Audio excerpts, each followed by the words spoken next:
today we're going to recap Rotterdam, New York, and Buenos Aires. Those are the three tournaments, right? Those were the three tournaments, yeah. We had a 500 in Rotterdam, obviously, and the two 250s. We're going to look at Naomi Osaka, who has split with her coach under somewhat contentious circumstances. Yeah, slightly. And then we'll look ahead to, what have we got next week? We've got Rio 500, we've got Delray Beach, and Marseille. And this is all sort of leading up to, I guess, the big tournaments in March, which are Indian Wells and Miami. So let's start with Rotterdam. We had Stan Wawrinka got to the final. Got to the final for the first time since Roland Garros 2017. That's amazing. Yeah, almost 2 and a bit years. Yeah, I mean, he was out with injury for a bit, Yep. and then sort of came back pretty slowly. You know, was sort of winning one, losing He was one. coming back at weird times, right? He came Yep. back like after the US Open, and what are you really coming back for then? Exactly. Gael Monfils was the victor of the tournament, who had a pretty good tournament, really. I mean, he beat a handful of decent names. I'll just go through them. He beat Goffin in the first round. He beat Seppi in the second round. He beat my boy, Daniil Medvedev, in a very hard-fought semi-final, 6-4 in the third. And then he beat Wawrinka 6-2 in the third in the final. And from the highlights that I saw, was playing very good tennis. Yeah, high level of tennis the whole week. I'm actually pretty happy that your boy Medvedev lost because I wouldn't have heard the end of it. I know. You know?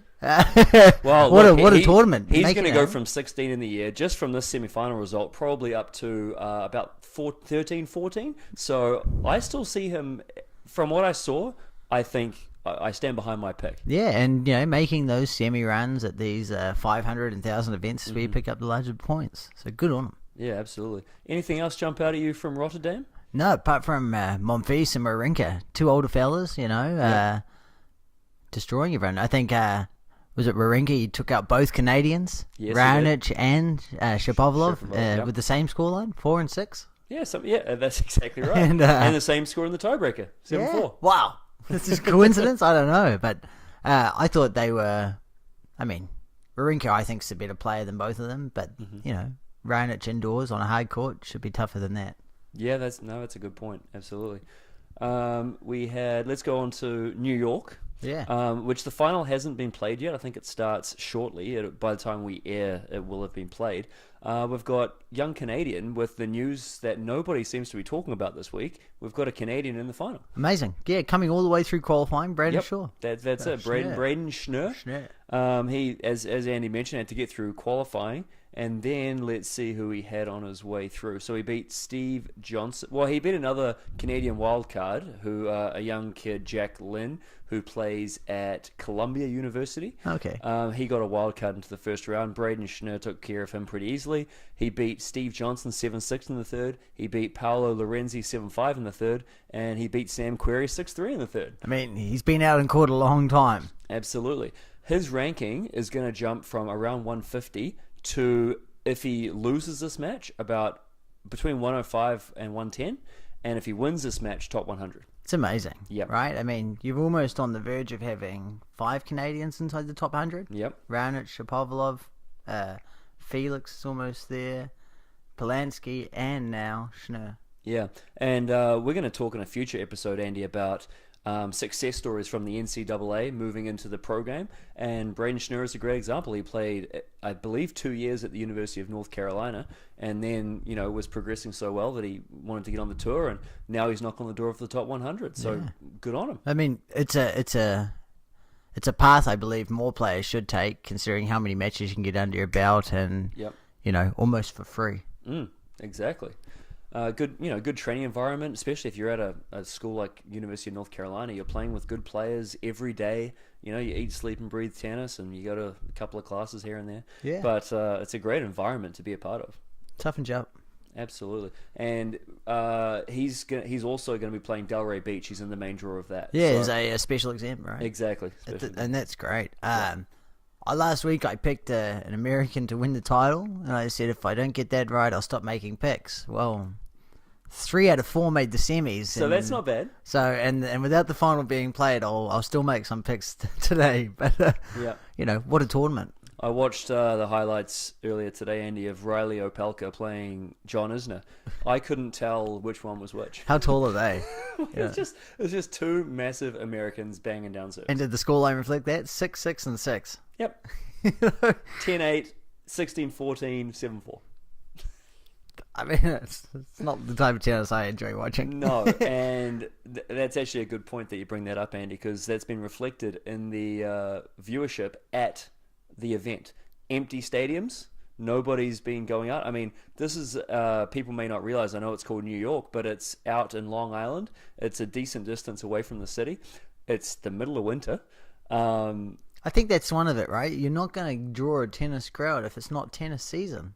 I mean, tennis seems to follow the sun. Yes, and if you're playing right. a tournament in the middle of winter in New York City, Yeah. what are you doing? Exactly. Adrian Manarino said last year that if he hadn't have had his girlfriend with him in New York, he would have died of boredom. Wow. Because you can't do these anything. players are not necessarily in Manhattan, right? No. They're at like a Holiday Inn way out in Long Island. You can't really go out. What are you going to do? Go to the Olive Garden for dinner? And then like just chill out in your hotel room and watch Seinfeld on TBS. But he came back again. Oh yeah, he came back. I mean, you got to defend those points. Don't Oh man, yeah, good on him. But yeah, I can well, as definitely you mentioned, though, see it's that mostly problem. Americans. Let's be honest. Yeah, that are playing this it event. is mostly Americans, and home event. It's good to have a 250. I presume in America, there's not many. They have this in Delray. Yeah, and then maybe one leading up to the US. Well, they US have Open. Washington and That's 500. Is it? Yeah, I think they have the one before Wake Forest, Winston-Salem. Winston-Salem. I think that's the only other 250 they have. Okay. But yeah, just interesting that, because you think New York and you think Big Apple and everything's happening, but no, this is in a parking lot in the middle of nowhere. God. Yeah, I wouldn't have thought of that, eh? No, not at all. And when I watched those highlights, like, that's what I thought. It was like, this is the semifinals. It was quiet. Nobody's watching. No. Whereas if you watch even the New Zealand event at the start of the year, it's packed. Semifinals are packed, and the sunshine and day one is packed. Absolutely. And that's something that New Zealand tournament needs to be congratulated for. I mean, look at it. You can be, you're saying semi-final, John Isner, top American player, can't draw anyone. Yeah, that's right. Amazing. Yeah. The other event is Buenos Aires, where we had Marco Cecchinato, who we've not been kind to, Andy. I have not been picking him any time. He just beat Diego Schwartzman 6-1, 6-2 in the final. Now, this only just happened, so I haven't been able to catch the highlights, but something's fishy about that scoreline. Wow, Schwartzman played the night before, right, against Team, and I think he won 7-6 in the third, so we can give him something there, but... Yeah, I guess. Yeah, Cecchinato? Wow. I don't know. When I look at a draw, I'm never thinking Cecchinato, he's going through. I'm always picking him to lose first or second round, right? But I mean, Clay is his favourite surface. Last year, did make a run at the French Open and... Got all the way to the semis or final? Oh, I think he made the quarters or the semis. I think he made the semis, yeah. Yeah, wow. Oh, wow.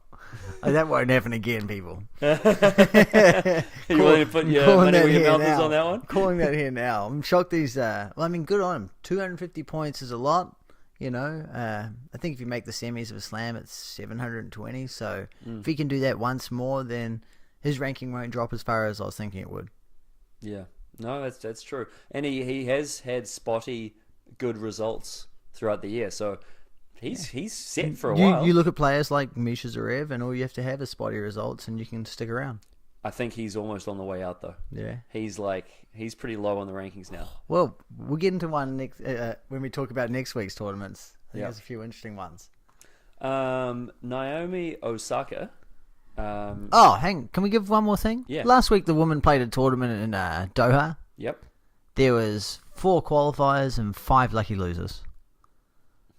Now, that's far too many lucky loser spots for a draw, and if the women, they should have far better scheduling than what they do. It's disappointing. It means that someone that lost second round qualifying got into the main draw. Yeah, 5 of them did. Yeah, well, yeah, but women, they only have 4 qualifiers, so there's 3 rounds. So, so one person who won one round. I see. Yeah, sorry, you're right. But yeah, shocking. Yeah, besides the point. Carry on. Osaka on woman. Yeah, so she said that she would not prioritize success over happiness following the surprise sacking of her coach. This is a coach that has led her to US Open triumph and Aussie Open triumph. Two Grand Slams. Yep. In a row. And a rise of her ranking from outside of 70 to 1 in the world. Mm-hmm. No. I mean, I understand success, not happiness, but most people strive to be number one. That's the goal, and there you are, you're happy. And maybe this is the new age thing, right? Well, without knowing the details of it, I mean, read between the lines. What do you see here? You see a player who has a personality clash with her coach. That's what it looks like to me. Yeah. Doesn't like maybe the way that he motivates her, or doesn't like the way that he talks to her, or doesn't like something. Well, I think at stage in the Australian Open, he would say one thing to her before a match, if anything. Really? And that's, a conflict or whatever it'd like to be. But, if you're not seeing eye to eye in a Grand Slam, it's surprised she had that success. That's interesting. So, I mean, perhaps because of that, she realized, well, look, if we're not clicking, no, I don't need you because I can win without you. And, and the emotional drain of probably what that has on her is there's a lot, and she can just dump that baggage off and carry on. Yeah. I mean, it's tough, right? It is. This guy, Sasha Bajin, he went from Serena Williams' hitting partner to working with Azarenka and then Wozniacki. Okay. And then suddenly is working with Osaka and takes her from middle of the pack to the best. It's an unusual situation to be in. It is, because, I mean, usually you see coaches dumped after 6 months if the ranking stagnates or even goes down or there's not a lot of success. But she's had nothing but success in the last 6 months. And this week she's gone with the Japanese Federation coach who's been working with her since she was like 16. But, it's also an interesting time of the year. You're going up into 2 major women's tournaments after this week in Asia. They go and play Indian Wells and Miami as well. 2 big tournaments, lots of money on the line. You're going in there with a fresh coach. Yeah. Or, you're looking for a coach, possibly, That's going to be an interesting time for her. It will be. Yeah. What have we got coming up this week? We've got a 500 in Rio de Janeiro. Hey, to me, just glancing through the draw, it looks like a who's who of South American talent. Clay court specialist, right? Correct, clay court specialist, that's right. What's interesting to me, just before we get into Rio, just overall, is that only 3 of the top 10 players are competing this week. So this is kind of like, after the Aussie Open, we've kind of got a bit of a hangover of a glut of events where the top players aren't competing. And for me, and I guess for a lot of casual observers, it's going to take the gloss off these events a little bit when you don't see Federer, Nadal, Djokovic competing at these events. Yeah. Zverev, we haven't seen him either. No. So it's sort of like, yeah, I'm excited, but also I wish some of these top players were playing. Yeah, I mean, if I was a spectator and paying tickets, those are the guys, and the curious for me who I'd like to see. Yep.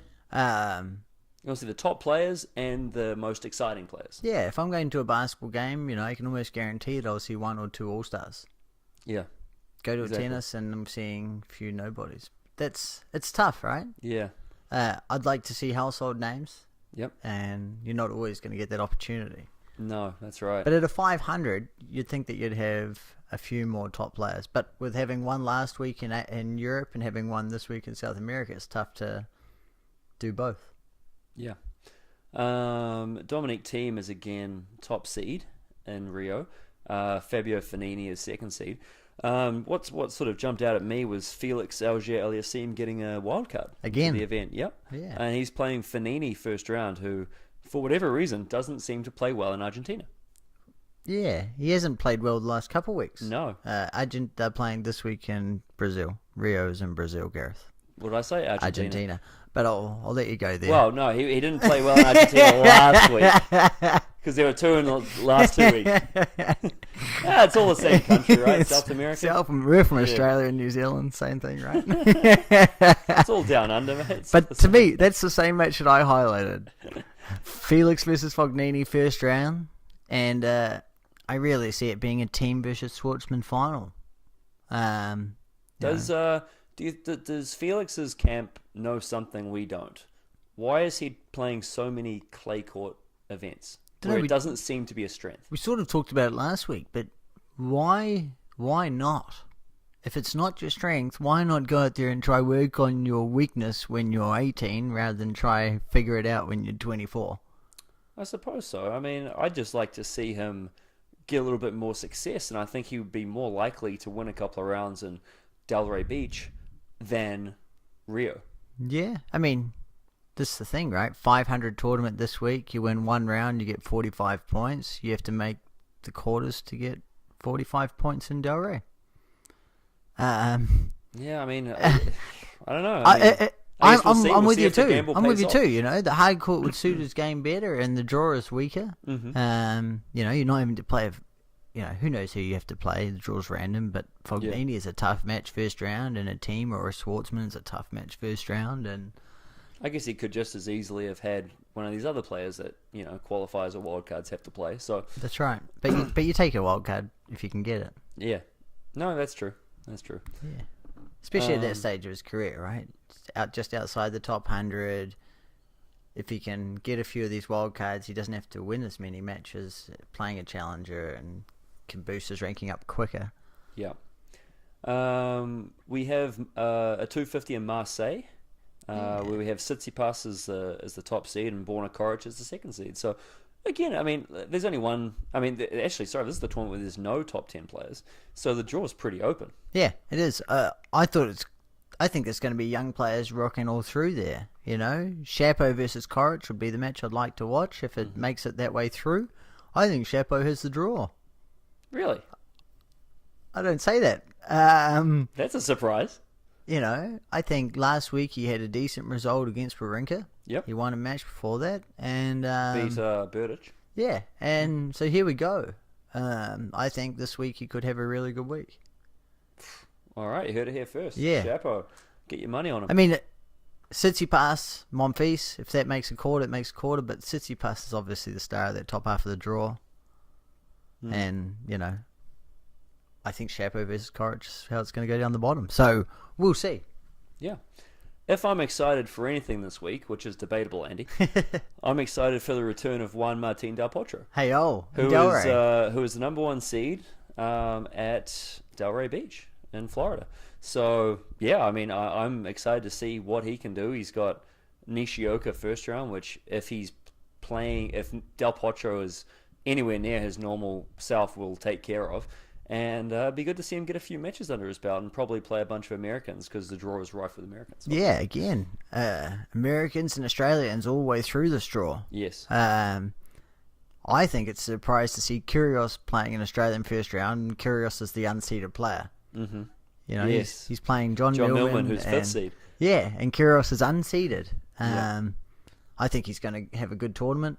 Played a challenger a couple of weeks ago in Dallas, which is interesting, just some doubles. So did John Isner, which was a bit unusual as well. Yeah. And I also like the look of Tomic playing this week again. Seppi's coming over from playing in Europe to go to Delray. And I think that's a very interesting first round matchup. How did Tomic, your boy, do last week? Lost to Isner. It's close, right? I think it was 6 and something or something and 6. Okay. Yeah. Delray, here we go. I mean, again, I think it's going to be a tournament full of Americans. Tiafoe's in there. He had a shocker last week, losing to Jason Jung. Yeah. But look at them. We'll go down there, go to Delray. Be beautiful compared to being in New York for the week. Absolutely. As we mentioned earlier, Brayden Schnur is in this draw, and he's got Adrian Manarino first round. Tough first round, for sure, but winnable. And if he can win that, you know, it kind of opens up a little bit. So, look, if he can carry on his good form and just because all of his matches are close, you know, like he has to really fight, win big points, all that stuff. If he can keep doing that, I mean, God, it'd be great to see him keep going and push on. When you're often toughing out those close matches, you can often put a few of them together, and that's what he's doing. You know, I think he played a tiebreaker every match of his tournament. Or like he played 6 tiebreakers in 6 rounds or something like that. It's incredible. Yeah. And when you're playing those tight big points well, you can keep it together. Absolutely. And I mean, I don't think too many people realize how tough it is to get from say 150 to 80 in the world. That is so hard. And you've got to really ride the momentum when you get it. He's got the momentum right now. He went, as we said, he went through qualifying in New York. He's all the way through the final. He may win it. He's got to be able to turn it around and come back to Delray Beach and keep going. Yeah, I think, as you said, he goes from 150 to 105, 110. If he makes the final, well, because he's made the final, if he wins, he might just shoot up into the 90s. Yeah. And that's 250 points. That's, if you win 2 challenges and make a final, that's a month on the circuit. He's done that in a week. Yeah. That's how tough it is to bridge that gap. Yeah, so good luck to you, Brayden. We actually saw him play in Halifax a few years ago. He was part of the Davis Cup team that came. So look, wish you all the best, and hopefully you can get a good result there. Any last picks to add before we wrap up, Andy? As I say, Kyrgios and Millman. I think Kyrgios underdog, Tomic's underdog.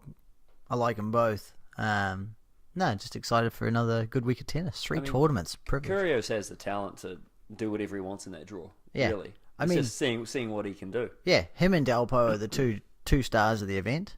And I guess Delpo, it's interesting just to see how he'll go after a few matches, and Kyrgios, who's going to turn up. I wouldn't be surprised if Kyrgios lost in the first round or made the final. Wouldn't be surprised either way. Yeah. That's it, right? And that's the type of odds you get with him. Yeah. Absolutely. All right. Should we wrap it up there, Andy? Do it there, man. All right, sweet. We'll be back next week. Please find us on iTunes and Stitcher. If you want us to discuss a certain topic or anything like that, reach out on YouTube, Instagram, and Twitter. We are 2 Guys Talk Tennis. That's Andy. I'm Gareth. Please subscribe, rate, and share. Take it easy, everybody. Hey, yo. There we go. Yeah,